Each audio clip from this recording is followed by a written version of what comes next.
Before we continue, understand this podcast is for adults only and refers to relationships and activities between adults which are voluntary and consensual. If you or anyone you know is being abused, coerced, or violently aggressed against, please reach out for help to the appropriate authorities.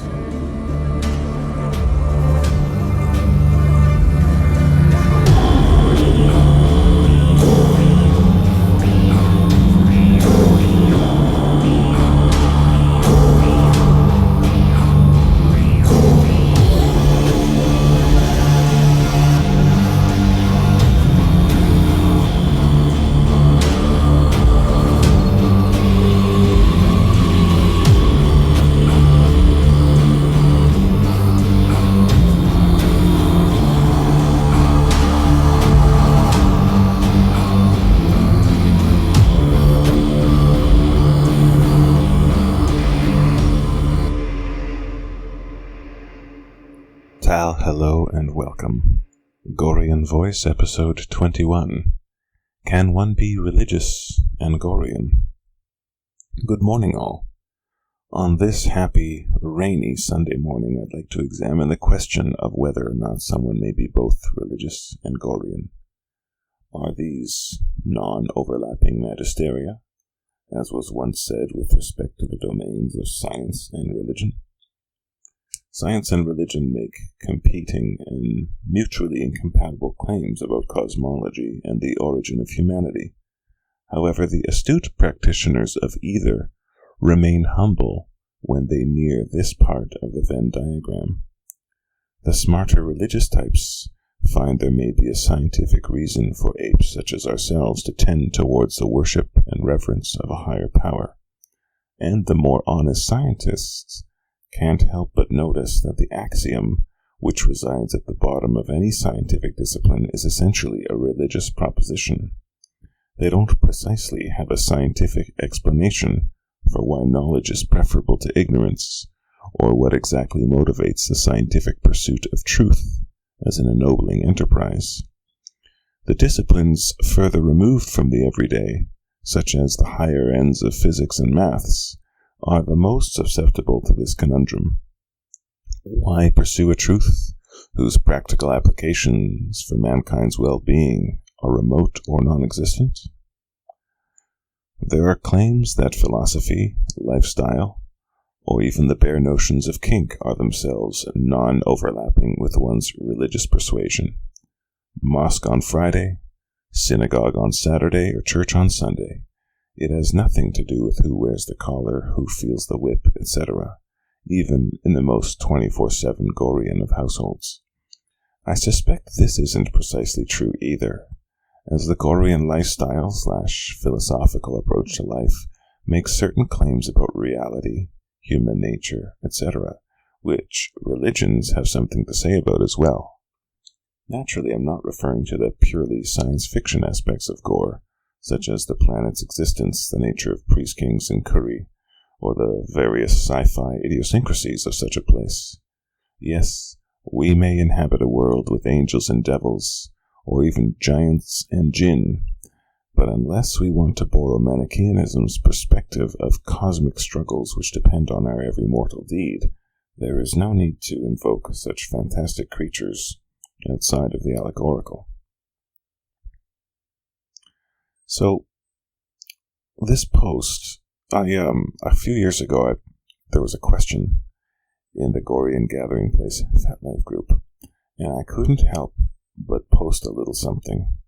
So I'll read it to you here if you'll indulge me. The original post was titled, "Can you be religious in Gorean?" And my reply was thuswise: "May I suggest it is a requirement. The vast," and here I misspelled the word, distance.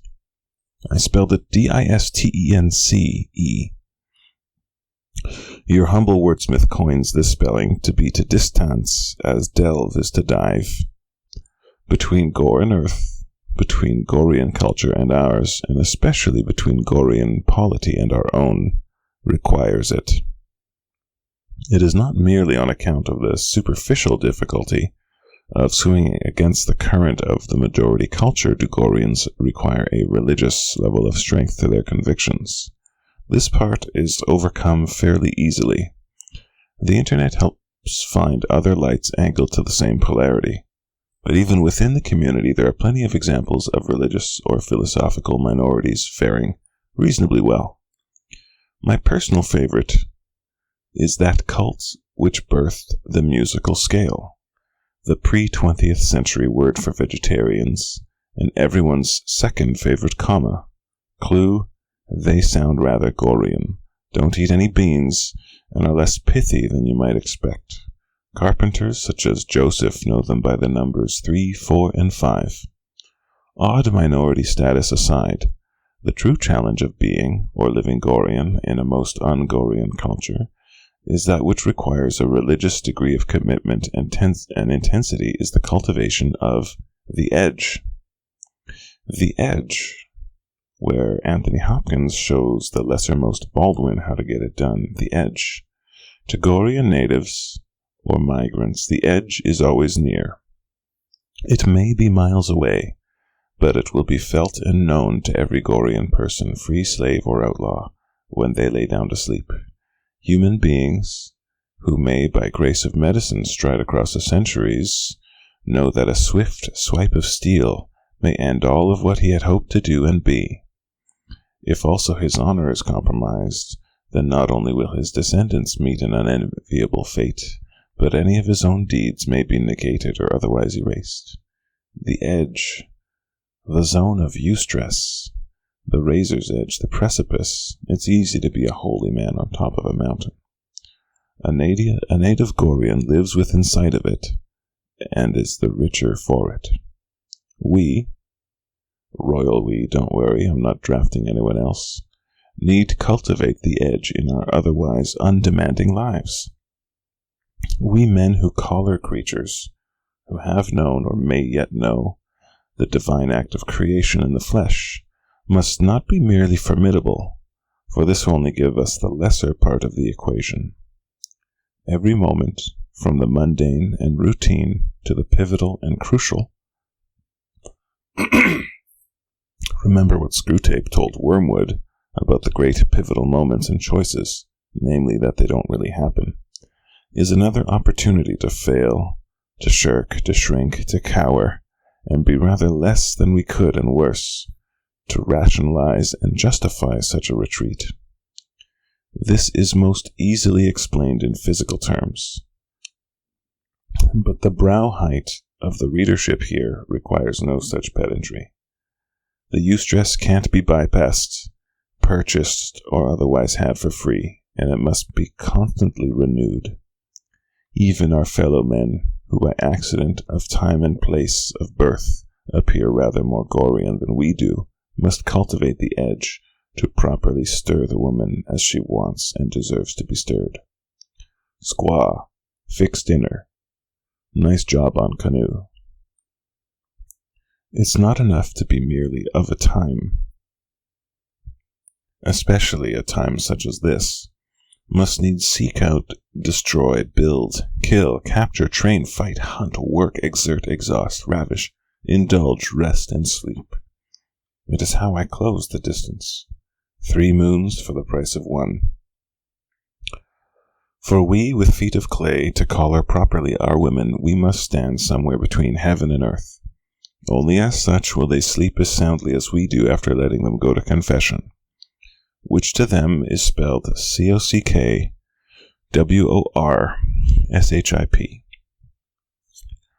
Well, that's the end of the post. I didn't want to interrupt my earlier rant, but in case you were wondering, the particular vegetarian cult I was referring to were the Pythagoreans, followers of Pythagoras, who determined, among other things, several breakthroughs in geometry, the musical notes, which today we call semitones, and perhaps most interestingly of all, something that is today still called the Pythagorean comma, which is the difference in pitch between 12 just perfect fifths and 7 octaves, or the difference between 1.5 raised to the 12th power and 2 raised to the 7th.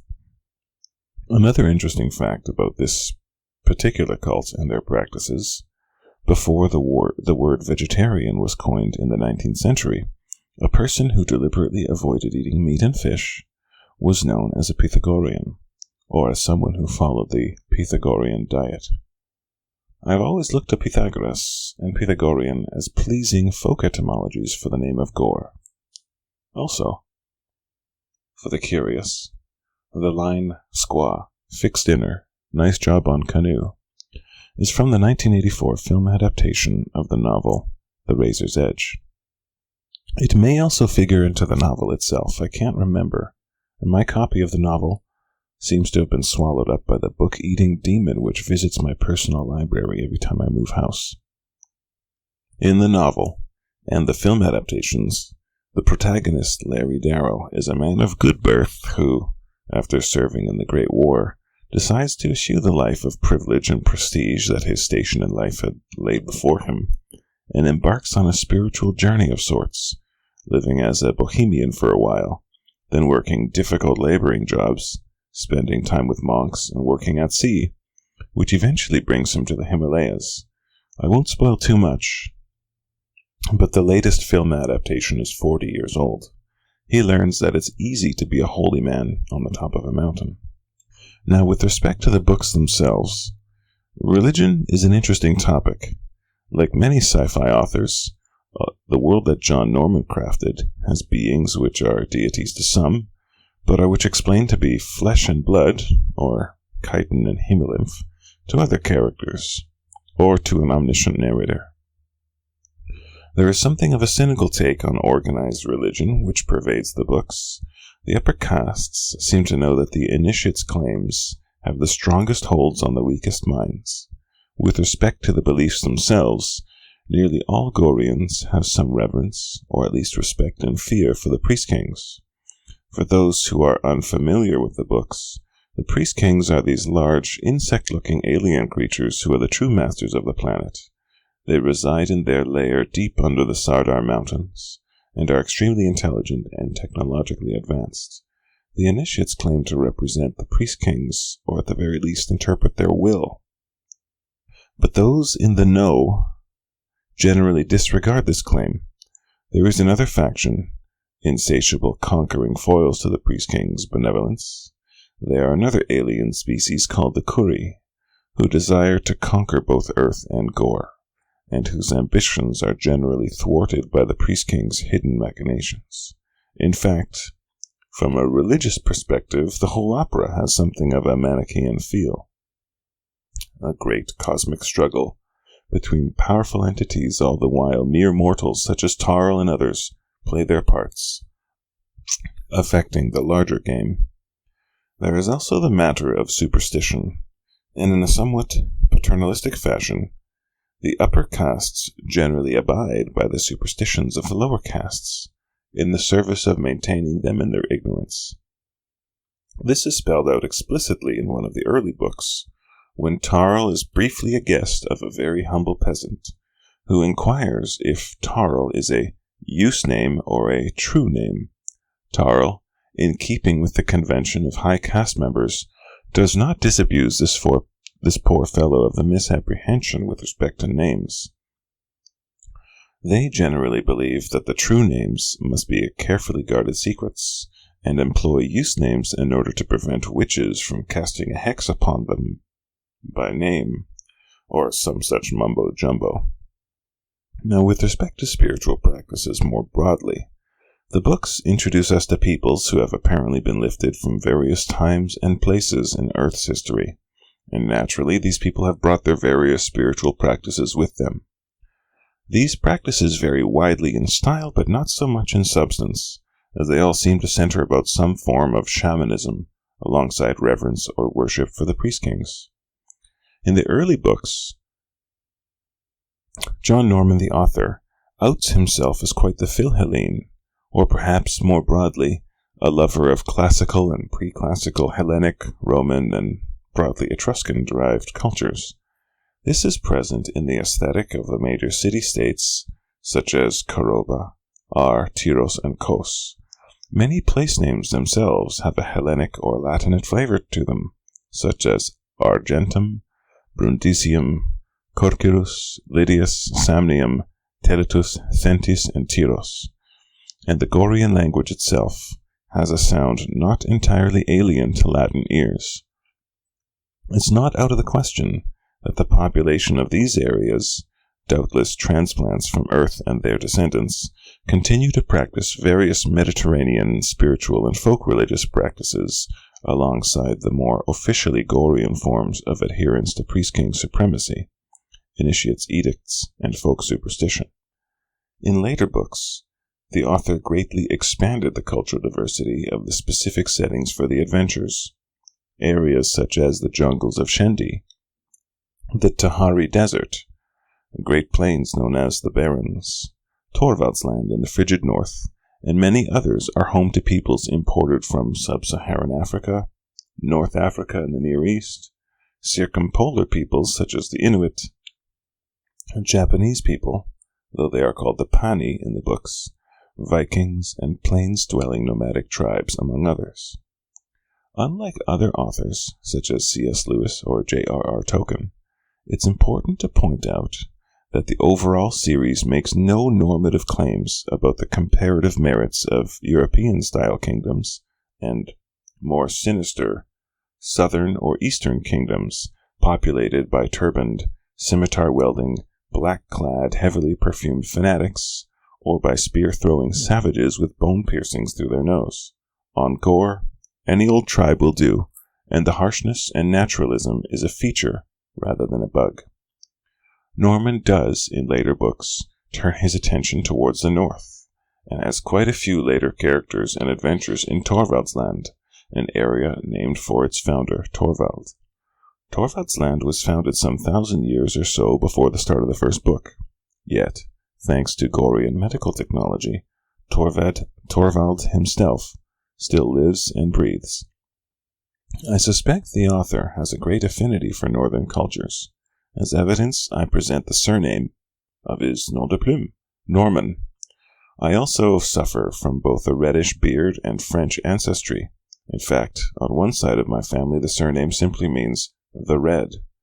This part of the Gorean world uses slightly different terminology, derived from Scandinavian origins, for the various roles and relationships, including the series' most emphasized one, that of a master and his slave girl.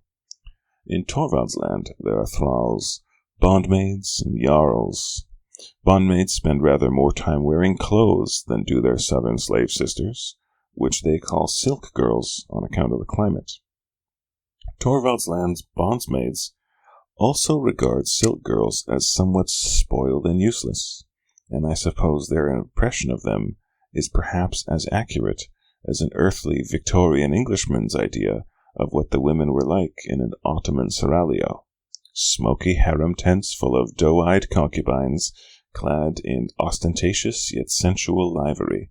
Not for the bondmaid is the life of the merely dancing, serving, or pleasure slave girl. They apparently perform a much wider range of practical duties to keep hearth and home in the unforgiving northern climate, and dress for the part as well. Also, as in our earthly Scandinavian cultures, free women are comparatively more free. Unlike in the south, they needn't wear suffocating robes of concealment to avoid being carried off should they leave the protective environment of their own home. Unlike in earthly northern cultures, the husbands in Torvalds Land are explicitly entitled to reduce their wives to slavery for any reason or no reason at all. So, Torvalds Land is quite clearly situated on Gore after all. The religious or spiritual element of Torvalds Landers' lives seems to be something of a fusion between the pervasive Gorean concern with priest-kings and the more familiarly Norse pantheon of Odin, Thor, Tyr, and Freya. During one adventure in Book 9, there are even several nods to the familiar story of Beowulf. If you're ever interested in a deep dive into Norse culture and beliefs from an anthropological perspective, I highly recommend the book Beyond the North Wind by Christopher McIntosh, which explains not so much the Norse beliefs themselves, but the semi-mystical and mythic hold that the idea of the North itself has had over much of Europe and Asia for millennia, As a bonus, Mr. Macintosh also tends to steer clear of the tired old bromide, that is, the association between xenophobic tendencies and some pagan enthusiasts, even though such an alarmist topic sells plenty of books.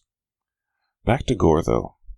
John Norman's eclectically religious world, complete with physical gods in the form of extraterrestrials, does sustain an overall meta-ethic of aesthetic naturalism. The Kuri, the closest thing this world has to demons, are themselves also extraterrestrial in origin, and even serve as a sort of unbalanced approach to fitness optimization. They are so aggressive, dominant, and warlike that they seem to have destroyed their native planet and now seek to prey upon ours, both Earth and Gore. The Priest Kings, on the other hand, are intellectually and technologically advanced, nearly to the point of being aloof. They repulse Kuri invasions when necessary, but take no offensive action against the Kur fleet, which resides hidden in the asteroid belt. They destroy Kur ships when the latter are caught making a sortie on Gore or Earth, but make no attempt to hunt down and either kill or interrogate survivors. The Priest Kings seem to invite humans to reside in the Aristotelian middle ground of this pseudo-trinity and live poetic lives in a harsh Eden. How about us, though? Earthlings of a Gorean disposition, who may or may not have a spiritual element to our lives. Does living Gorean interfere with or contradict one's other spiritual practices or religious beliefs? I happen to like the classification system by which religions or spiritual practices are looked at in terms of the 4 C's: creed, code, cult, and community. With respect to creed, a person who chooses to integrate Gore into his life is unlikely to trespass very far onto the creed of his other religion, as the cosmological aspects of Gorean living are basically science fiction backstory. If the vanilla religion has very specific things to say about how men and women related, generally Gorean attitudes are usually quite compatible with religious notions of sex roles published before the 19th century. So in terms of creed, I'm going to claim non-overlapping magisteria, with one exception I'll get into in a moment. Now in terms of code, Gorean notions of honor, etc., for the most part dovetail quite readily with religious codes of behavior. Generally, people who are seeking a more meaningful path of an earthly or Gorean sort are ready to abide by limits, rather than open up to utter libertine hedonism. Get baptized, and you'll be abiding 10 commandments, several of which may be new to you. Take the Shahada seriously, and you'll be making alcohol and pork a thing of the past. None of these, I believe, interfere with living Gorean, and I'd say they're generally quite complementary. I believe living Gorean on Earth is much more of an acts than a faith pursuit. Maybe I'm a Protestant Gorean myself. Now in terms of cults, or the ritualistic aspects of a religion, living Gorean and living even the most demanding of earthly creeds should still leave plenty of time in the day for each other. Hopefully the incenses you burn are flavors that mix well. But lastly, in terms of community, well, earthly religious groups clearly have the upper hand, but a man can dream. These don't really interfere with each other in the same way a mouse doesn't really interfere with a whale. But you are listening to this podcast after all, aren't you? The really important element of both living Gorean and pursuing a religious or spiritual life in one way or another is the issue I raised at the top of the hour. The very idea that the pursuit of truth is an ennobling endeavor is a type of religious proposition, scientifically speaking. It relies on some axiom. To live Gorean, to live beautifully, to live well, to live knowing there is a good way to live, or to live in imitation of Christ, Muhammad, Moses, Arjuna, or the Buddha, is to acknowledge that there is a good way to live, and to pursue scientific truth as an amateur or as a vocation through the computer, the telescope, or the microscope, is to know that knowing is better than ignorance, and truth is better than falsehood. Axioms are at the bottom of each of these, and it's nearly the same axiom. Temples and observatories are each sacred spaces, and to deface either is foul. Goreans acknowledge a sacredness to that which we are, and how we are different from partners, how equality need not be an ingredient to the full consummation of deep love, among other truths, which, as naturalistic a fallacy as they may be, relies upon some axioms only a millimeter or two less profound than the ones held to by the religious or scientifically minded. In practice, though, the Gorean man must live life in an heroic rather than a craven manner. The type of heroism is up to him. Will he bring the evil regime to its knees, or cure the wasting disease, compose great symphonies, or solve great mysteries? Each to his own. But we dare not shrink from it. For most men, being solid and magnanimous, dangerous yet peaceful, and loving but firm, is enough. In fact, if all men were lovers and fathers as such, our children would remake the world into paradise. Can you be religious in Gorean? I'd say it's basically a requirement. A requirement that you hold something as sacred, as ideal. Also to the masters, for your women to worship you as honestly and thoroughly as is her deepest desire, you'll need to stand somewhere between heaven and earth. Now drink deep, or taste not. Thanks for joining me again this morning. Lasses, when your master takes you tonight to confession, make sure you take your time, but don't get lazy. Treat it like the sacred act it is. And lads, don't let up. If you have a moment's weakness towards your woman, it's because you've had 10 moments of weakness towards yourself. Steel yourself and treat your body, mind, and soul like the sacred gifts they are, whether they come from priest kings, Yahweh, or Evolution Almighty. Now in a future episode, I'll be taking a look at what Gorean online role-playing is. What is it? Is it useful or harmful? Pros and cons. And what does a Gorean patriarch have to gain by engaging? However, please join me again next week when I'll be taking a much closer look at some Gorean adaptations, parodies, fan fictions, tabletop RPGs, and gore-adjacent fiction. The quality can astonish in both directions. Until then, fair winds, happy trails.